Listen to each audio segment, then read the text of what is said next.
Alright, so step number 1 is to take this and fold it in half that way, and then take this line and fold that in half that way, flip it over, fold that in half like that. Then the two sides here, we're going to glue these like that, so that when you stick it down, you squeeze the middle bits in together like this. Now you can kind of flip it like that. Okay, so we're going to start with an easy one. Straighten that up, and I'm going to come down to here, to this one here. So this should be something that is familiar to everybody. We've got cho, chon, and chomp.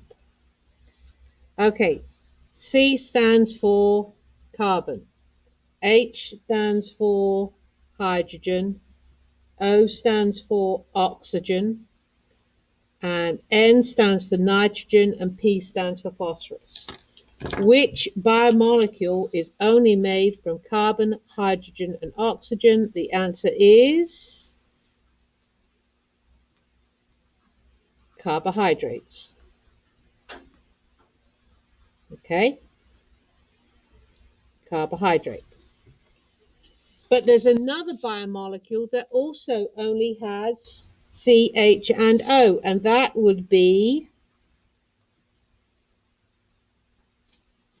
lipid.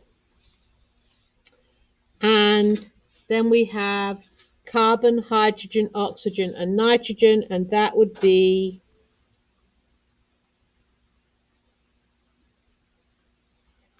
protein, which means the last one, and it's the only biomolecule that has P in it, phosphorus, that's going to be nucleic acid.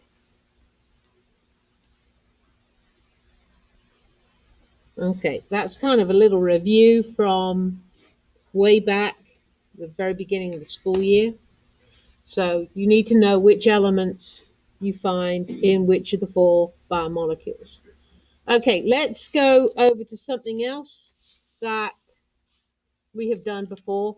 This one here, prokaryote and eukaryote. Because the big question that you get asked on a regular basis is, how do you distinguish between a prokaryote and a eukaryote?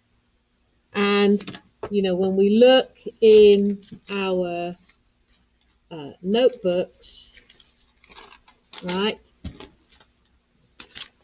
here is a prokaryote cell with tons of stuff inside it.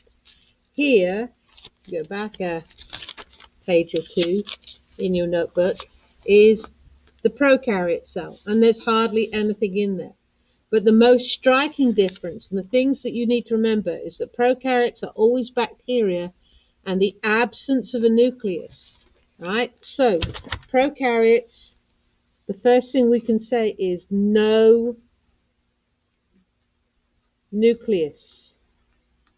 And since it's the cell membrane around the nucleus that actually makes the nucleus, we can say no nuclear membrane.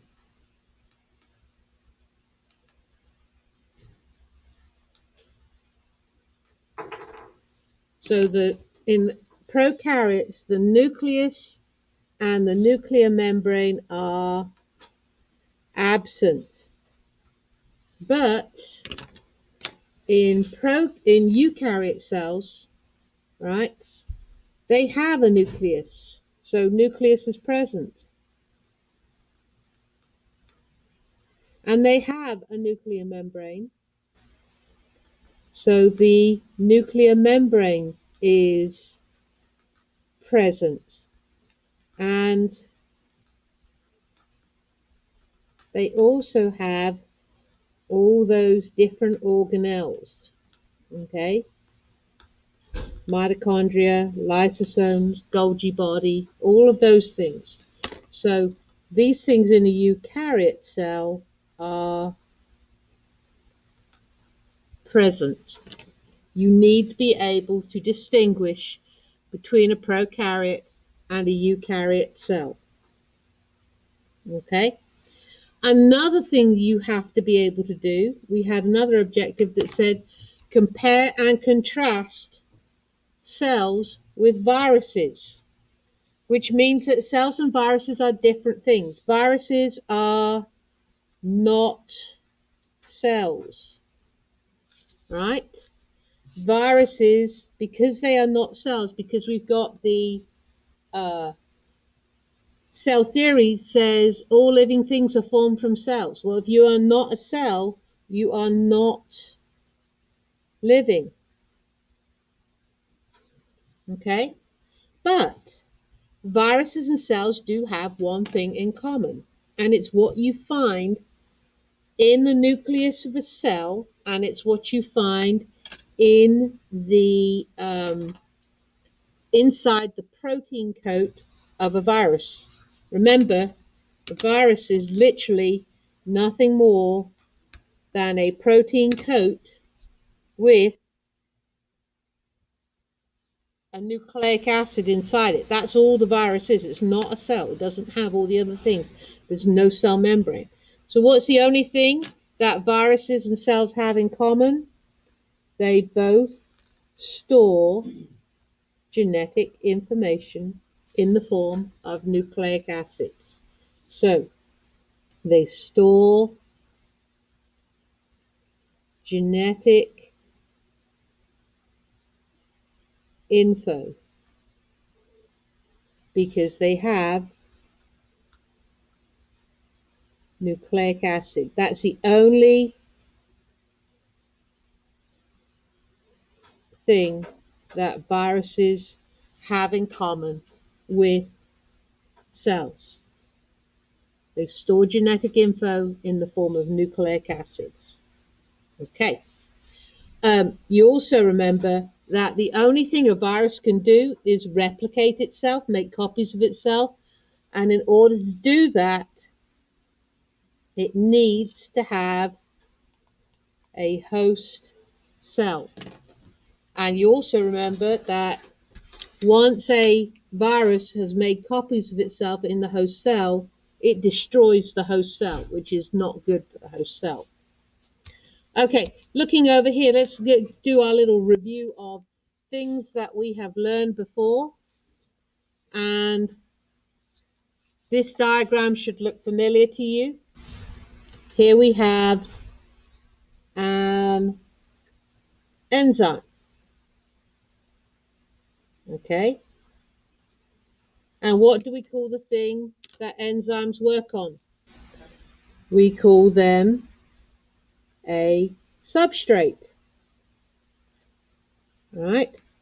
How do I know which one's the enzyme and which one's the substrate? Remember, I look and see the thing that does not change is always the enzyme. So this is the substrate. This is the enzyme. So this, you see here, the substrate joins to the enzyme. And ultimately, in this case, it's going to get broken down. And so these would be the products. Okay? Now, how do I know which enzyme is going to work with which substrate? If you recall, the enzyme and the substrate have to fit perfectly together.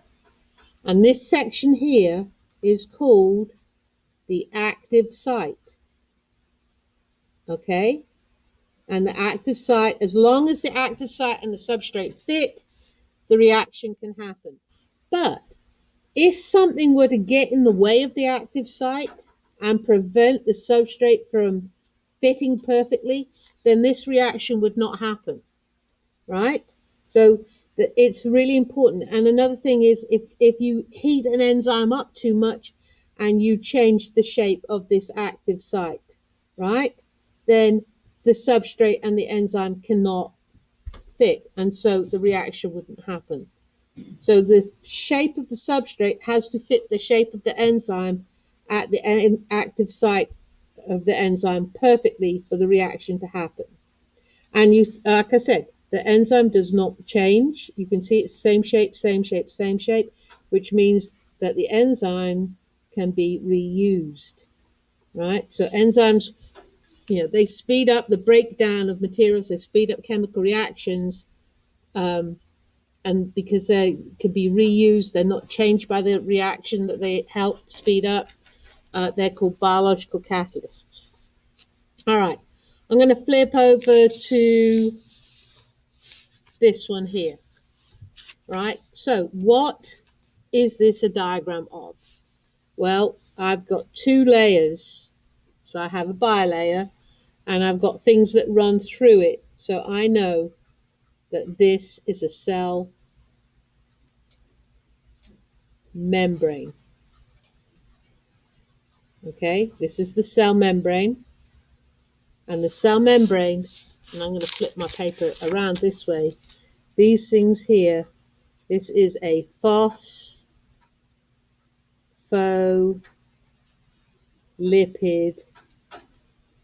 bilayer. Okay, it is a phospholipid bilayer because I've got two layers. This thing here running through it is a protein. And if you remember, phospholipid bilayers are made up of heads that love water, they're hydrophilic, and tails that hate water, they are hydrophobic. But what does a cell membrane do? If this is the outer part of the cell, outside of the cell, the external environment, extracellular, and this is the inside of the cell, what a cell membrane does, overall, its main job is to communicate the inside part of the cell with the outside part of the cell and keep everything balanced or maintain homeostasis, right? Maintain homeostasis. All right. So, how do things get in and out of the cell? Okay, so we are going to flip back over to here, to these two diagrams here. It should look fairly familiar to you. There are two different types of ways things can get in and out of the cell. They're called active or passive transport. And the way you know which one's which is the first thing when you get a diagram is, look, there's my cell membrane. Count molecules. So 1, 2, 3, 4, 5, 6, 7, 8, 9, 10, 11, 12. I'm writing the number 12 on that side of the membrane. Over here, 1, 2, 3. I've counted my molecules. The next step is look at the direction of the arrow. So in this case, I'm going from 12 to 3. I'm going from a high number to a low number. I'm going downhill. If I'm going downhill, it is passive. It does not need energy. Okay?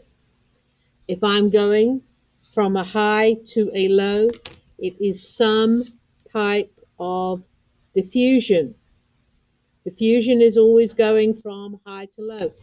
Because I'm going through a protein molecule, this is help through. This is the one called facilitated diffusion. Okay? But it's diffusion all the same. This is passive transport. Now, look over here on this one. Again, here is my cell membrane. I can see my phospholipid bilayer and I've got proteins. I'm going to do exactly the same thing I did before. I'm counting molecules. 1, 2, 3, 4, 5. I'm going to write the number 5 there. 1, 2, 3, 4, 5, 6, 7, 8, 9, 10, 11. I'll write number 11 there. And I'm looking at the arrow, and this time I'm going from the low number to the high number. So I'm going from low to high. I am going uphill. I'm going against the concentration gradient. If you go uphill, if you go against the concentration gradient, this is called active transport. Because whenever you go uphill, you know that that requires energy. And where does that energy come from? ATP.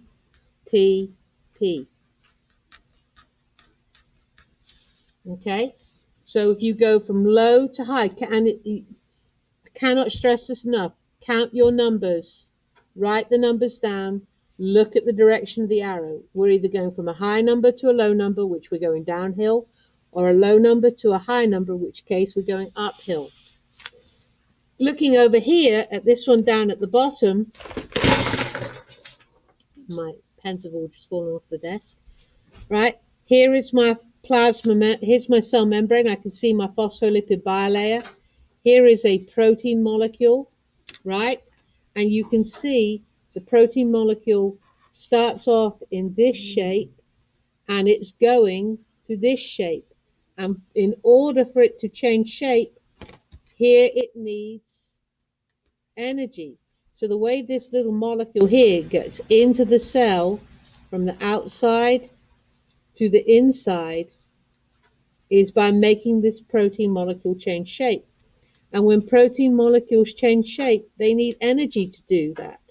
And so you can see here you have ATP. So this again, if you see ATP, you know this is active transport. We are going against the concentration gradient. We're going from low to high. We're going uphill. Okay. Just looking here, you can see here we have a cell and we have another object. It could be a bacteria, it could be a food particle, it could be anything. All right? And you can see that it goes from outside of the cell. The whole thing is being engulfed and taken into the cell. If you go into a cell, it is called endocytosis. The opposite of endocytosis would be exocytosis. And I'm going to stop my video for a minute.